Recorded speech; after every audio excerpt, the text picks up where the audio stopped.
This is Screamfest 2021. We're back taking a look at this spooky event that will be taking place in Calgary through the month of October.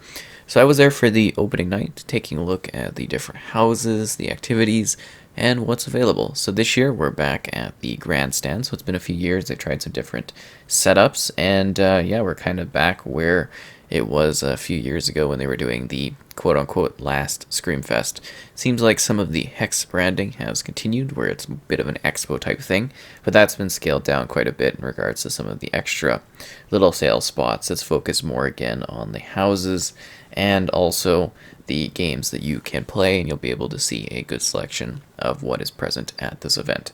So yeah, back at the Grandstand, we have a number of houses that include the following 6 houses: Clown Town, Reapers and Grim, Bates Motel, What Lurks in the Dark, Walking with the Dead, What Lies Beneath, and those are the options for the houses. So if you're, kind of returning from previous years, you kind of know what to expect in that regard. There are a number of different carnival type games that you can check out. This year I didn't get any ticket access, so I didn't really, tickets as in, tickets to play the game, so I didn't show off any video of playing any of the games this year. Whereas last year I was able to do so, but they've got the following options. There is a axe throwing, so you can do, and again, this is like tokens, aka the killer cash, which is kind of what the currency is for playing the different games. So they got axe throwing, throw the axes against the wall, pretty cool, fun activity. They've got Feed the Demon, Wheel of Misfortune, Gary, Zomo, Pharaoh, Which is a Brew, and Lose an Eye are your options. So yeah, those are what is available for the carnival game options. So outside of that, there's going to be adult-only nights. The Screaming Room, where they're going to be playing kind of movies, that's at the far end of the hall. So they had some films and stuff running through that, so that's kind of cool.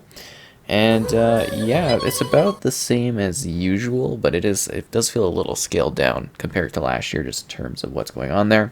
Again, COVID things are kind of going on. So, masks definitely were something that was being pushed, and screening to make sure that people are, vaccinated and or, have their information to be able to be allowed to go in. They were definitely enforcing this stuff, so that was great. And, yeah, kind of the usual scares. I hope I'm kind of cutting this up decently well so that you can see some glimpses into the horror and the terror. But the real scary part were the prices of the drinks. Seriously, the drink prices were crazy.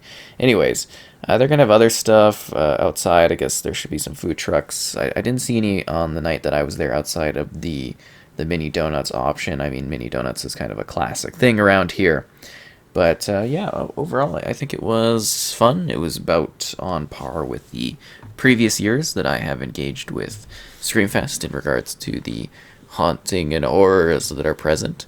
It's fun. It seems like some of the timing was maybe a bit off for some of the performers, but then again, I was there like basically right off the bat, so I think, kind of as the night went on, I got some better and better performances out of some of the different houses there. Because depending on the wristband, you can do multiple, tours and whatnot, depending on what you've selected. And that's kind of cool.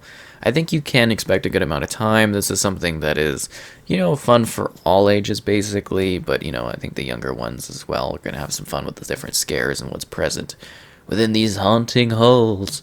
And, yeah, no, it's just kind of a fun event to take part in and to check out every year. It's always fun and engaging to see what they're doing with it and how it changes from year to year. But that basically summarizes the different elements of what's present.